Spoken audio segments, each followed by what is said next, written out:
우리 성도님들 할렐루야 반갑습니다. 아멘. 성가대 날로 부흥하고 있습니다. 렘넌트부터 새로운 우리 집사님까지 너무 은혜 받았습니다. 오늘은요 맥주 감사 주일로 예배를 드릴 거예요. 그래서 우리 인생이 무엇으로 남겨야 되느냐, 다른 게 아닙니다. 바로 구원받은 우리에게 하나님은요 다른 것을 주신 것이 아니라 감사하는 인생을 주셨어요. 오늘 우리 장로님께서 기도하신 것처럼 맞습니다. 그리고 오늘 찬양도 마찬가지고요. 2030에서 2080 세대까지 우리가 남길 것은 다른 거 아니에요. 감사만이 남는 인생이에요. 하나님께서 주신 감사하는 이 인생을 가지고 오늘 출애굽기 23장 16절을 가지고 함께 보도록 하겠습니다. 그러면 그렇게 질문할 수 있을 거예요. 목사님, 나도 감사하고 싶습니다. 하지만 내 인생이 내 마음대로 움직여지지가 않아요 라고 말씀하시는 분들도 계실 거예요. 하나님께서 오늘 성경에 답을 주시고 계십니다. 우리 성도님들에게 하나님께서는요, 우리가 살아가는 중에 성도님들 뿐만 아니라 많은 불신자들도 힘들 때가 있어요. 아까 찬양처럼 힘들 때가 있고 의미가 없는 것처럼 인생이 사라져 갈 때도 있습니다. 그냥 그렇게 흘러가요. 그리고 심지어 병까지 들었을 때는요, 마음이 많이 힘들 때도 있어요. 그런데 병 정도가 아니라 정말 또 너무 위기가 닥쳐왔다. 이럴 때 우리 성도님들의 해결 방법은, 내 인생은 어떻게 해결하십니까? 오늘 성경에는요 굉장한 답을 주셨어요. 뭘 말씀을 드리냐, 그게 바로 맥추절이라는 사실입니다. 성경은 그 답으로 맥추절을 지금 말씀하고 계시는 거예요. 오늘 우리 성도님들이 맥추절이라는 그 언약을 가지고 답을 얻는 시간이 되셨으면 좋겠습니다. 우리가 언약을 바르게 잡아야지 답도 바르게 받을 수가 있는 거예요. 맥추절이 뭡니까? 맥자가 보리 맥자예요. 말 그대로 첫 수확한 보리를 거두어서요 하나님께 감사한 날이 바로 맥추절입니다. 첫 열매에 대한 감사예요. 이스라엘의 3대 절기 중에서 하나고요. 그런데 더 큰 의미로 우리가 숨겨진 응답이 있다는 사실입니다. 그런데 첫 열매, 맥추절도 첫 열매라고 말하잖아요. 맥추절이 바로 첫 열매로 첫 소산물을 하나님께 드립니다. 그런데 성경에 보면요, 고린도전서 15장입니다. 15장 20절이에요. 15장 20절에 보면 똑같이 첫 열매 되신 분이 계셔요. 그분은 잠자는 가운데 첫 열매 되신 부활하신 예수 그리스도를 이야기하고 있습니다. 도대체 예수 그리스도가 어떤 분이세요? 유대인은요 이걸 몰라서 재앙에 묶여질 수밖에 없었어요. 예수 그리스도는 성부, 성자, 성령의 하나님, 즉 영세 전부터 계신 그리스도입니다. 그런데 유대인은 인정을 하지 않는 거예요. 그래서 원죄를 해결할 그리스도를 놓치니까 재앙만 만날 수밖에 없는 거예요. 그리고 이 그리스도는 누구십니까? 성육신하신 그리스도입니다. 우리 죄를 대속할 대속물이 필요한데 하나님께서는 그 원죄를 해결할 방법으로 그리스도를 육신을 입고 이 땅에 보내셨다는 사실이에요. 그 그리스도는 부활하신 그리스도입니다. 지옥과 저주와 재앙의 권세를 깨트리신 부활하신 그리스도란 사실이에요. 이 그리스도는요 바로 재림주의 그리스도입니다. 많은 사람들은 그리스도가 여기 있다 저기 있다 잠시 어디 머물렀다 하는 것이 종말론적인 사상을 가진 사람들이에요. 아닙니다. 그리스도는 잠시 어디에 계시는 게 아니에요. 영원히 성령으로 삼위일체 하나님이 나와 함께 하시는 것이 바로 재림주 오실 그리스도라는 사실입니다. 그럼 이 그리스도가 종말에 바로 심판대에 심판주로 오실 그리스도란 사실입니다.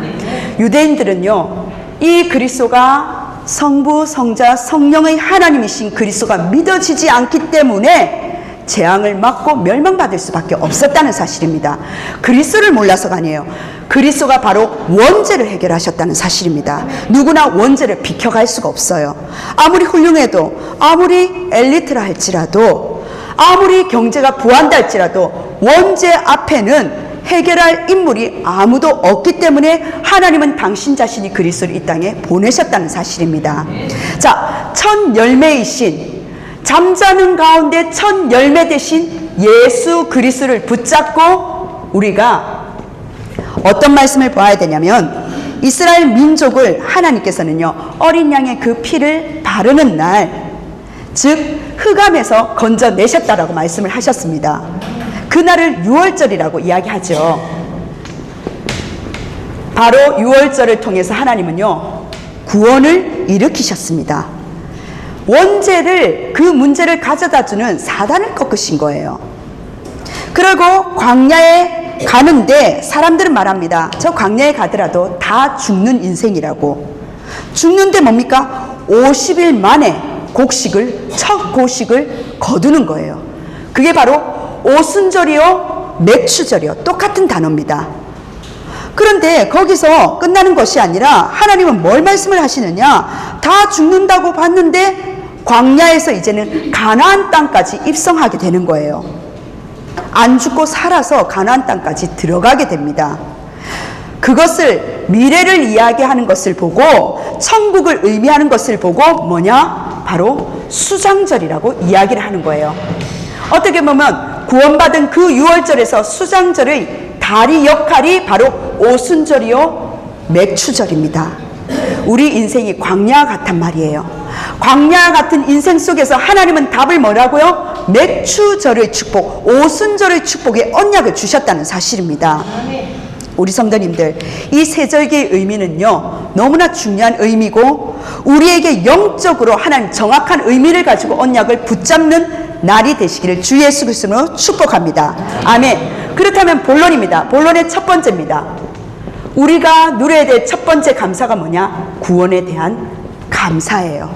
유월절의 언약입니다.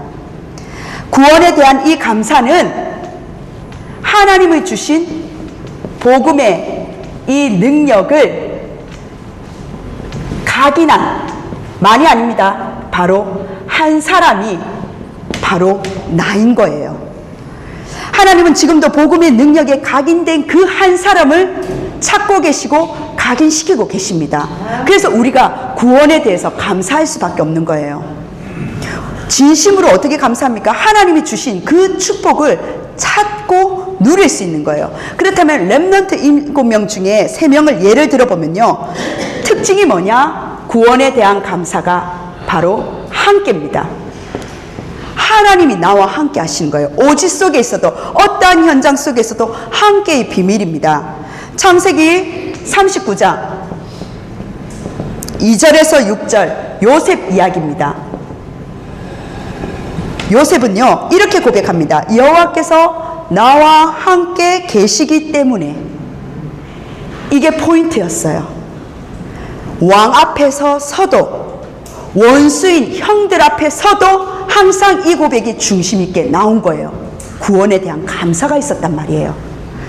왕 앞에서 뭐라 말했습니까? 내가 꿈을 해석하는 것이 아니고 여호와께서 해석해서 알게 하실 것이다 라고 왕에게 이야기합니다. 우리가 왕을 만나면, 대통령을 만나면 잘 보이기 위해서 한번 제가 꿈을 해석해 볼게요, 저의 전문성이라고 말할 수 있잖아요. 아니요, 요셉은 하나님이 나와 함께 하시는 구원에 대한 감사를 고백했다는 거예요. 그리고 형들이 원수 앞에서도 형들이 나를 판 것이 아니요 여호와께서 나를 앞서 보내신 겁니다. 나를 팔았다 생각해 보세요. 내 옆에 배우자도 조금이라도 여러 가지 부분에 대해서 불만스러우면요, 배신감이 들고 원수처럼 생각이 되는데, 하물며 형제들이 나를 팔았어요. 이복 형제라도 팔았다니까요. 우리 성도님들, 이러한 현장 속에서 여호와께서 다른 거 아닙니다. 요셉의 비밀은요, 구원에 대한 감사가 함께였습니다. 나에게 구원 주신 거 너무 감사하다는 거예요. 우리 성도님들, 어떤 감사가 내 내면에 깊게 자리매김하고 있습니까? 두 번째, 다윗의 고백입니다. 다윗은 시편 23편 1절과 6절에서 그리고 시편 18편 1절과 시편 27편입니다. 뭐라고 이야기했느냐? 다윗의 고백이잖아요. 여호와가 나의 목자시기 때문에 나는 부족한 것이 없습니다 라고 고백을 했습니다. 그리고 시편 18편 1편 아십니까? 나의 힘이 되신 여호와여, 내가 주를 사랑합니다. 다윗이 모자라는 사람이 아니에요. 뛰어난 음악가입니다. 맞죠? 그리고 뛰어난 시인이에요. 그리고 뛰어난 장군입니다. 그리고 나중에 왕 중에 왕이 되었어요. 시편 27편에 다윗은 이렇게 고백합니다. 내가 왕이 아니고 여호와께서 나의 왕이 되십니다. 군인으로 있을 때 뭐라고 이야기했나요? 여호와는 나의 요새요, 나의 방패시라고 고백을 했어요. 어릴 때는 어땠습니까? 어릴 때부터 남달랐어요. 그 직업이 목동으로 있었을 때 고백합니다. 여호와는 나의 목자시라고 시편 23편을 이야기하고 있습니다. 그리고 우리 성도님들, 욥이에요. 욥기서 1장 21절에서 22절과 욥기 19장 26절입니다.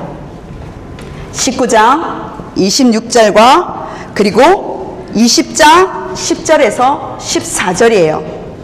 우리 성도님들, 이런 질문 할 수 있잖아요. 나는 왜 이런 집에서 태어났을까? 아니, 나는 왜 이렇게 되었을까? 한참 젊은 층에서 흑수저라고 이렇게 이야기하면서 유행어처럼 돌 때가 있었거든요. 그런 질문들을 할 수가 있어요. 이런 질문들을 많이 또 받기도 하고요. 그런데 성도님들, 사실적으로는요, 영적인 축복을 몰라서 그래요. 하나님이 더 큰 진짜 축복을 예배에 놓았으면 그럼 어떻게 하시겠습니까? 사실상 자칫 잘못하면요, 여러분이 하나님께 도전하는 삶을 사는 것과 같으니까요. 하나님은 이후 것이 있는데 나는 이전 것을 가지고 계속적으로 구원의 감사와 감격은 다 놓쳐버리고 내 마음속에 그 문제가 잡혀져 있다는 사실입니다. 우리의 구원의 감사는 어디 있습니까? 욥을 앞서 말씀드렸던 것처럼 욥기 1장 21절에서 22절에 완전히 망했을 때 지금 고백이거든요. 뭐라고 했습니까? 주시는 자로 여호와시고 가져가시는 분도 여호와십니다. 그리고 내가 올 때 분명히 빈손으로 왔고 갈 때도 빈손으로 갑니다. 이런 일로 내가 여호와를 원망하지 않겠습니다. 이 고백이 욥의 고백이었어요. 완전히 망했을 때 고백입니다. 그리고 설상가상으로 욥기 19장 26절에서 25절에 그 몸에 병이 들어버렸어요. 근데 이렇게 말합니다. 내가 여호와를 만날 때는 이 몸 밖에서 만나는 것이라. 그 앞서 뭐라고 되어 있냐면 나의 대속자가 살아 계시기 때문에 이 땅에 분명히 서실 것이다. 그렇다면 내 가죽이 벗김을 당해도 육체 밖에서 내가 여호와 하나님을 바라보리라. 구원에 대해서 부인하지 않았단 말이에요. 경제 문제 닥쳤습니다. 질병 문제 닥쳤습니다. 우리 성도님들은 어떤 신앙 고백이 일어납니까? 성경이 이러니까 하나님은요, 욥을 통해서 우리 인생의 지금 교훈을 지금 이야기하고 계시는 거예요. 내가 이런 몸으로 여호와를 만나는 게 아니라 나를 여호와께서 정금같이 지금 단련시키신다라고 고백을 합니다. 즉 하나님의 뜻은요, 일정하시다는 거예요. 절대로 변하지 않는다는 겁니다. 사람은 변질되거나 아니면 그 마음이 왔다 갔다 뒤집힐 때가 있는데 하나님의 계획은, 구원에 대한 계획, 세계복음화에 대한 계획은요, 하나님 1.1획도 변치 않고 세계복음화를 성경 속의 이 말씀으로 성취로 이루어 가신다는 거예요. 그때 뭐냐? 사단이 내 발 앞에 무릎 꿇는 겁니다. 우리 성도님들, 정말 욥에게 하나님은요, 아시잖아요, 배로 축복을 주셨습니다.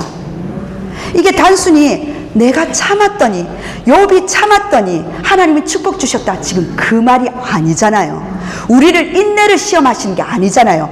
그 신앙 고백 속에, 그 중심 속에 하나님이 나와 함께하는 구원의 감사와 감격과 그 고백이 내 중심에 묵혀 있냐는 겁니다. 하나님의 구원의 축복과요 언약은요 절대 흔들리지 않기 때문에 하나님의 백성은 어떤 일이 있어도 그래서 괜찮다는 것입니다. 이걸 언약적으로 회복하시라는 거예요. 진짜 우리 성도님들 복음을 사랑하십니까? 이 복음이 너무 좋으니까 내가 이 사람에게 전하고 싶은 마음에 상대에게 전달되어지기 시작하는 거예요. 그러니까 많은 인생들이, 그 영혼들이 변화가 일어나기 시작하는 겁니다.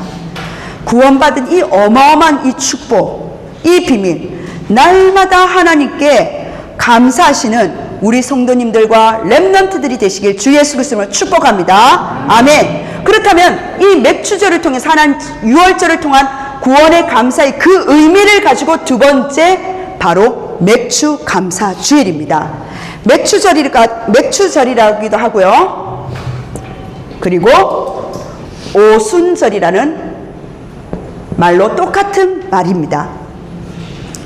어떤 의미냐? 첫 번째는 구원의 감사였잖아요. 이 절기를 통해서 우리가 두 번째 받아야 될 게 뭐냐? 교회에 감사하는 겁니다. 하나님은 구원의 감사로 그 복음의 능력이 각인된 한 사람으로 나를 세우셨다면 교회에 우리를 한 팀으로 하나님은 세우셨다는 거예요. 성령 충만한 능력과 인도하심에 인도받기 때문에 우리가 감사할 수밖에 없다는 거예요. 그래서 우리 성도님들 구원받고 집에만 있는 것이 아니라 우리가 하나님 주신 그 분복을 받기 위해서 교회에 신앙생활을 하러 나오는 겁니다. 광야길을 갈 때요 가장 위급할 때 주신 언약이 뭐냐? 이 바로 맥주절 오순절이에요. 성도님들, 언약을 놓치고 성경 속에 보면요 포로가 되었을 때 회복하는 언약이 바로 이 맥주절 오순절이라니까요. 마지막 때 가짜 신앙인들이 일어나는 마지막 때 혼란 시대에 올 때 이길 수 있는 힘을 말씀하신 이 언약이 바로 맥주절 오순절이에요. 이 언약이 마지막 때가 되면요 가짜 신앙생활 교인들이 정말 많습니다. 악령에 잡힌 사람들이요 문화를 장악할 때 우리 성도님들은 뭐냐? 렘넌트 서밋으로, 영적 서밋으로, 문화 서밋으로, 기능 서밋으로 등불을 켜라는 거예요. 그게 바로 나의 하나님이 주신 한 팀으로 우리 교회가 대로를 수축하고 그 길을 다음 세대에 열어가는 응답이라는 사실입니다. 우리 성도님들, 흑암 세력 가진 사람들이요 경제와 모든 문화 장악할 때 정말 이겨낼 수 있는 어떤 언약을 잡고 있습니까? 그 언약이 맥주절과 오순절이에요. 그래서 우리에게 한 교회를 허락하신 그 한 팀으로 하나님께서는 함께 나아가게 하신 겁니다. 예수님께서 말씀하셨어요. 마지막 약속이 뭡니까? 사도행전 1장 8절이에요. 그것이 맥주절의 언약이라니까요. 오순절의 언약입니다. 그러면 예루살렘 유다 땅끝까지 가서 나를요? 증인으로 세우신대요.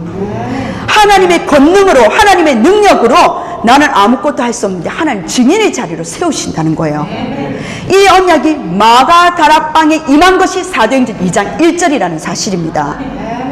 우리 성도님들, 그렇다면은 교회에 대한 이 감사 한 팀으로 맥주절 오순절 언약을 붙잡은 우리 성도님들이 무엇을 시작해야 되냐? 오순절 언약을 알고 하나님 주신 그 약속의 언약을 알고 참된 기도를 시작하셔야 되는 거예요. 아무리 어려운 가운데서도요 기도만 할 수 있다면 어디에 있어도 상관이 없는 겁니다. 오순절의 상황을 누릴 수 있다면 어떤 상황 속에 있어도 괜찮다는 거예요. 이 언약을 회복하시길 바랍니다. 오순절의 어떤 비밀입니까? 영적 비밀을 놓고 지금 이야기를 하는 거예요. 오순절의 그 능력을 알고 나니까 기도가 모든 것인 것을 알게 되는 겁니다.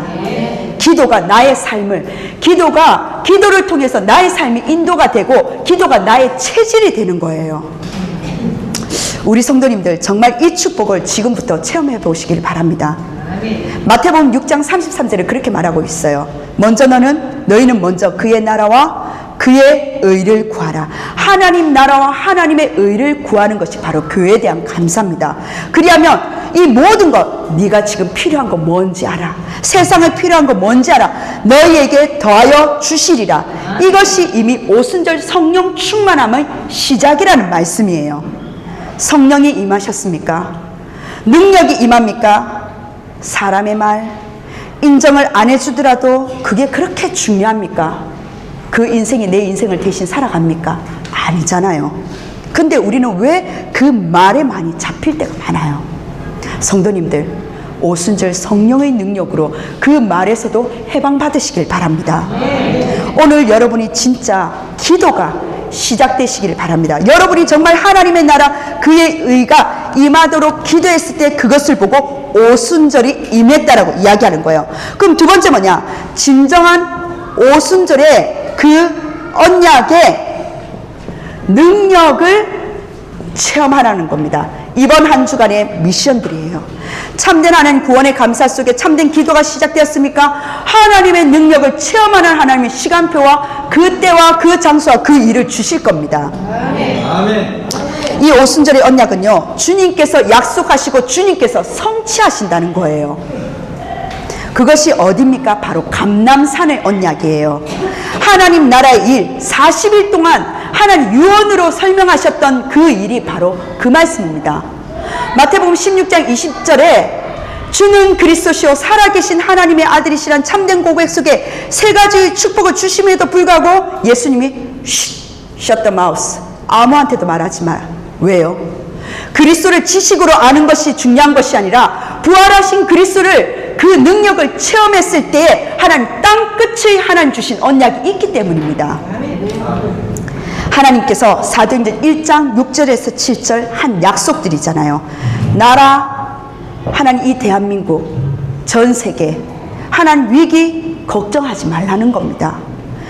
너의 주위의 환경 두려워하지 말라는 거예요.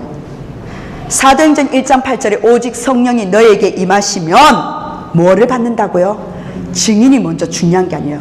권능 받으라는 거예요. 아멘. 하나님께서 권능 받게 하실 것이며 그리고 증거가 생기게 될 것이기 때문에 그러면 증인으로 서면 되는 겁니다. 그게 땅끝이에요. 어떤 힘에도 약해지지 않는 겁니다. 여러분이 이 언약 속에 있다면 어디 있든가에 중요하지 않아요. 그래서 드디어 최고 응답이 어디예요? 우리 마가다락방 교회 이름 그대로 그 응답 속에 5가지 흐름, 5가지 응답이 하나님 주신 말씀과 기도 응답과 하나님 주신 전도 속에 보이는 그 현장과 나라가 보는 5 응답이 마가다락방에 펼치기 시작합니다. 이 능력이 역사가 일어나는 거예요. 우리 성도님들이 이 축복 속에 사도행전 2장에 뭡니까? 오순절 날이 이미 이르매 라고 말씀되어 있습니다. 광야에서 약속했던 그 성령, 그 약속이 바로 사도행전 2장에 성취되어져 가는 겁니다. 모든 렘넌트들, 그리고 우리 모든 중직자님들, 그리고 우리 전 성도님들, 이 능력을 여러분 것으로 만들기를 주 예수 그리스도의 이름으로 축복합니다. 이 힘이 정말 필요합니다. 세 번째입니다. 그렇다면은 맥추절, 오순절, 교회에 대한 참된 간사 이 한 팀이 참된 기도로 시작하고 참된 이 오순절 능력을 체험한다면 세 번째는 뭘 말합니까? 바로 오순절 성령 충만함의 역사가 일어났다면 단일적으로 이례적으로 끝나는 것이나 그 역사가 지속돼야 된다는 거예요. 오순절의 성령의 충만은요 지속됩니다. 여러분이 이 속에 있다면요 어떤 세계도 변화시킬 수가 있어요. 하나님의 영에 감동되면요 뭡니까? 아무리 부족한다 할지라도 하나님의 능으로 나를 이끌고 가신다는 사실입니다. 그래서 사도행전 13장 1절에서 4절이에요. 사도행전 13장 1절에서 4절 오순절 능력이 그대로 연결되는데 그래서 그 현장에 성령의 인도를 받기 위해서 기도하기 시작합니다. 그리고 13장 5절에서 12절이에요. 절대로 의사가 고칠 수 없는 그 질병 아시잖아요. 그 병을 고쳐버린 거예요. 복음하는 중진짠만 할 수 있는 내용이 거기에 있다는 사실입니다. 그리고 사도행전 16장 6절에서 10절입니다. 가는 길에 응답이 없다고 느껴질 때 하나님은요, 문을 막고 새 문을 여시는 과정이라는 사실입니다. 그래서 간 곳이 뭐냐? 마게도냐예요. 마게도냐에 가서 루디아를 만나게 됩니다. 그 뒤에 어떤 일이 일어납니까? 정치인이 해결할 수 없는 일이 벌어지잖아요. 귀신 들려서 점치며 고통받는 여자를 고쳐버린 거예요. 이것이 성령의 역사요, 오순절의 역사입니다. 사도행전 19장 1절에서 7절이에요. 바울이 오순절 능력을 그대로 체험받게 됩니다. 이때부터 두란노와 전역을 살리게 되는 거예요. 우리 마가다락방 교회도 이제 곳곳마다 지금 2인 1조로 지금 팀을 이루면서 현장에 지금 전도하기 시작했어요. 너무나 감사하죠. 사업가 또한 직장과 학업에 있는 우리 렘넌트와 또한 우리 사업인 분들과 여러 가지 산업처에서 하나님께서 그 시와 때가 분명히 기다리고 있을 겁니다. 근데 그것으로 끝나는 거 아니에요. 우리의 목표는 뭐냐? 하나님이 주신 마가다락방교회 분깃과 하나님 분복은 뭐냐? 우리의 하나님 주신 로마가 있습니다. 로마도 보아야 하리라. 미래가 보이기 시작하는 거예요. 이 응답을 여러분들이 회복하셔야 됩니다. 그래서 큰 세 번째입니다. 큰 세 번째, 바로 하나님 주신 수장절이에요. 그 수장절에서 우리가 세 번째 누려야 될 게 뭐냐? 세계 복음화에 감사할 수 있는 인생이라는 겁니다. 바로 한 지역이에요. 연합해서, 연합팀으로 하나님은요, 한 지역으로 수장절의 그 천국 배경에 우리가 감사할 수 있는 인생이라는 사실입니다. 이제부터 수장절의 비밀인 천국 배경과 보좌의 능력이 보이기 시작하는 거예요. 출애굽기 14장 19절입니다. 출애굽기 14장 19절과 다 적겠습니다. 계시록 8장 3절에서 5절과 사도행전 27장 24절에서 25절입니다. 수장이라는 말은요, 거두어서 저장을 한다는 말이에요. 그래서 맥주 감사 주일은요, 첫 소산물이기 때문에 7월 첫째 주에 맥주 감사 주일로 지키고요. 그리고 수장절은 모든 것을 이제 곡식을 거두어서 저장하기 때문에 11월 셋째 주에 이렇게 우리가 절기를 지킵니다. 수장이란 말이 이렇게 거두어서 저장한다는 말인데 육신적으로도 마찬가지예요. 우리 성도님들, 곡식을 많이 거두면 어떻습니까? 많이 거두어서 저장하면 좋잖아요. 열매 많이 맺으면은. 바꿔 말하면 얘를 차를 타고 우리가 가는데 기름이 딸막딸막하면 얼마나 불안하겠습니까? 잠깐이지만 기름이 가득 부어 넣으면 어떻습니까? 사람이 평안할 수밖에 없거든요. 마찬가지입니다. 그런 정도가 아니라 곡식 창고 저장 정도가 아니라 이 은혜를 받고 나니까, 하나님의 영으로 성령으로 충만한 그 능력을 받고 나니까 천국 배경이 보이기 시작하는 거예요. 그걸 보고 수장절이라고 이야기합니다. 우리의 배경이 인간적인 배경도 있겠지만 뭐냐? 하나님은 마가다락방 교회 통해서 하나님은 천국 배경을 우리에게 보이신다는 사실이에요. 이때부터 뭐가 보입니까? 성도님들, 진짜입니다. 어느 것도 두렵지 않아요. 뭐든지 할 수 있단 말이에요. 보좌의 능력이 보이니까 나의 백그라운드가 딱 보이는데 아무것도 나를 걸치기 없는 거예요. 하나님 가는 길에 만나도 주셨죠. 고기도 필요할 때 메추라기도 주셨죠. 홍해도 건너가게 하시죠. 요단까지도 건너가게도 하십니다. 그런데 여리고까지 무너뜨리는 그 축복 속에 노인 어떻습니까? 갈렙 같은 경우는 안악산지까지 차지하잖아요. 나이도 상관없다는 거예요. 이 하늘 배경은요, 출애굽기 14장 19절에 말합니다. 주의 사자가 모세 앞서, 모세 나이가 어떻습니까? 80세 넘었어요. 주의 사자가 모세 뒤편에서, 목사님 나이가 많이 들어서 교회 헌신하기가, 하나님께서 앞서 뒤에 하나님께서는 지도자로 인도하신다는 겁니다. 여러분이 이 수장절의 축복을 누리셔야 된다는 사실이에요. 계시록 8장 3절에서 5절은 뭐라고 되어 있습니까? 사도 요한이 반모섬에 유배되어 갔을 때예요. 하나님이 뭘 보여주셨습니까? 미래에 일어날 것을 쫙 보여주시는 거예요.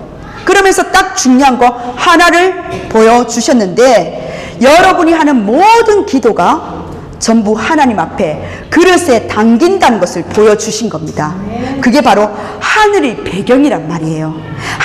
목사님, 하늘의 배경이 무슨 말입니까? 주의 천사가 그걸 전부 심부름한 것을 요한이 반모섬에 그 기도를 그 망아리에 담아서 천사가 들고 올라가는 것을 보여주셨다는 거예요. 기도는요, 땅에 떨어지는 법이 없습니다. 요한이 힘이 나겠습니까? 안 나겠습니까? 두렵지 않은 거예요. 이 비밀이 아무것도 없는데 두렵지가 않은 거예요. 사도행전 27장 24절에서 25절입니다. 바울이 로마에서 재판받으러 가더라가 아시지 않습니까? 유라굴라 광풍을 만나게 됩니다. 그때 성경은 이렇게 말하고 있어요. 어젯밤에 여호와의 사자가 내 곁에 서서 말했다. 우리 성도님들 큰 사고를 만난 경우가 있습니까? 바울에게 임재하는 거예요. 사건 사고 속에서도 하나님께서 뭐냐? 바울아, 두려워하지 말라. 내가 가이사 앞에 서야 하리라. 하나님은 우리 마가다락방 교회에 분명한 하나님 영적인 목표가 있습니다. 하나님 그를 위해서 어떠한 사건 사고 두려워할 필요가 없다는 거예요. 하나님이 주의 사자를 보내서 그 말씀을 주셨다고 분명히 기록하고 있습니다. 우리 성도님들, 오늘 중요한 축복을 내 것으로 또 회복되시길 바랍니다. 하나님의 말씀은 살아 역사심을 사실적으로 믿습니까? 완벽하게 단계적으로 나와 있다는 거예요. 이미 6월절을 가진 자가, 9월의 축복을 가진 자가 맥주 감사줄, 오순절, 광야 같은 척박한 나의 피폐한 인생 속에서 하나님의 성령의 능력으로 임재하시는데, 나의 배경이 수잔절로 하나님 천국 배경으로 가진 자로서 나는 오늘 이 예배를 드리고 있다는 사실입니다. 아멘. 하나님의 주신 그 예배. 그러면 목사님, 왜 절기를 지켜야 됩니까? 바꿔 말하면 잊어버리니까. 잊지 말라고 지키는 것이 바로 7월 첫째 주 맥주 감사 주일입니다. 우리 성도님들 큰 축복을 받았는데, 난 몰라요. 모르고 다 잊고 있는 거예요. 받은 은혜 다 놓치고 계속 하나님께 달라는 인생이 되어 있는 겁니다. 그게 진짜 문제 아닙니까? 우리 문인득 집사님 허허 웃는데 맞죠? 무속인에서 빠져나왔는데 허허 웃죠, 그죠? 저분은 엄청 민감하시기 때문에 우리가 말하는 그 영적인 세계 잘 지금 누리는 이제 시간표의 그 단계에 조금씩 다가가서 그러시지, 뭡니까? 영적인 김마랑 저분한테 물어보세요. 귀신이 어떻게 오는지. 정말 시달리십니다. 우리 성도님들이 정말 나에게 하나님이 축복을 주셨는데 자꾸 우리는 뭐라고 하냐? 하나님 문제예요. 문제라고 자꾸 말하는 거예요. 하나님께서 안 빼앗기게 하려고 인간에게 고통 비스무리한 거 줄 때도 있습니다. 그리고 가짜를 붙잡지 않도록 진짜 것을 주시기 위해서 약간의 갈등도 주실 때가 있어요. 아멘. 그러면 뭡니까? 우리는 갱신을 하면 되잖아요. 근데 우리는 자꾸 죽겠다고 이야기하는 거예요. 계속 문제라고 말을 한다는 겁니다. 성도님들, 정말 질문해 보십시오. 내 인생에 진짜 문제가 무엇인지. 여러분들이 오늘 이 언약 속에 신앙생활을 하는 가운데 많은 이런 말들이 많습니다. 목사님, 나는 이렇게 생각합니다. 나는 성격이 이렇습니다. 나는 이 생각한 것을 끝까지 합니다. 나는 포기하지 않고 합니다. 다 좋은 말이에요. 참 좋은 말이죠. 세상은 그렇게 가르치고 있잖아요. 그런데 이상하죠. 세상이 그렇게 가르쳤으면 세상이 가르친 대로 세상이 그렇게 변해야 되는데 변하지를 않아요. 오히려 타락합니다. 근원적인 문제가 해결하지 않았기 때문이에요. 결론입니다. 결론 바로 24 감사입니다. 하나님의 삶 집중 속에서 24 감사는 감사 인생이 나오셔야 돼요. 다니엘서 6장 10절입니다. 바로 여호와께 집중하는 집중 기도라는 말이에요. 다니엘이 무릎을 꿇었다는 말은 24 이 속으로 들어가라는 겁니다. 24 오순절 성령의 역사 속에 있으라는 거예요. 주일만이라도 우리 성도님들을 하나님을 향해서 많은 분들과 포럼도 있겠지만 오늘은요, 저번 주는 포럼을 마음껏 하라고 말씀을 드렸는데 오늘은 조금 기도를 하면서 포럼을 하시고 아니면 개인 기도 속에서 하나님 오늘 이 주일날 하나님을 향해서 간절히 집중. 현장을 나가십니까? 현장 속에서. 근데 오늘 또 2, 3주 화요제자훈련 메시지를 듣지 않습니까? 계속 집중 기도하시면서 호흡하시면서 말씀을 들으십시오. 엿새 동안 무슨 일이 일어나는지를 우리 성도님들이 보세요. 그리고 평상시 삼집중입니다. 하나님, 아침에 일어나면 내 생각에 잡념에 가득 찬 것이 아니라 아침에 일어났을 때 여호와를 바라보는 7망대 7여정 7이정표 속에 밤에 하나님 주신 말씀을 가지고 계속적으로 하나님 말씀으로 편집하면서 낮에 하나님이 주신 그 현장 속의 복음으로 재해석할 수 있는 그 눈을 기도 속으로 들어가는 거예요. 기도가 나의 삶을 움직일 수 있을 정도로. 그러면요, 평상시 삼집중으로 들어가셨을 때 이 기도는요, 뭡니까? 파괴된 영을 살린다는 사실입니다. 기도는요, 파괴된 세상을 살려낸다는 사실이에요. 파괴된 사람이 살아난다는 사실입니다. 6월절 피언약, 오순절의 그 능력, 그리고 수잔절의 천국 배경을 가지고 흑암 속에 빠진 자를 우리 성도님들 건져내야 되잖아요. 저처럼 신학해서 목회자 되실 겁니까? 성경 공부하실래요? 아니잖아요. 우리 삶 속에서 말씀이 성취되는 언약을 분명히 잡으셔야 된다는 거예요. 그래서 속지 말고 힘어드시기 바랍니다. 권능 받고 하나님은 우리 성도님들을 증인으로 세우신다고 약속하셨어요. 그러면 정말 그 언약이 나의 것으로 정말 잡으시고 후대를 살릴 수 있는 발판을 만들어 놓고 가는 24 감사 삼집중 속에 오늘도 큰 힘을 얻는 축복의 날이 되시길 주 예수 그리스도로 축복합니다. 아멘. 기도하겠습니다. 하나님 감사드립니다. 마가다락방에 역사하셨던 성령의 역사가 하나님 임재하심을 너무나 감사드립니다. 하나님의 영으로 감동된 우리 전 성도님이 될 수 있도록 성령께서 역사하여 주옵소서. 우리 렘넌트들이 가는 그 모든 발걸음 하나님의 영으로 인도받게 하여 주옵소서. 온전한 주님께 감사드리며 살아계신 예수 그리스도 이름으로 기도합니다. 아멘.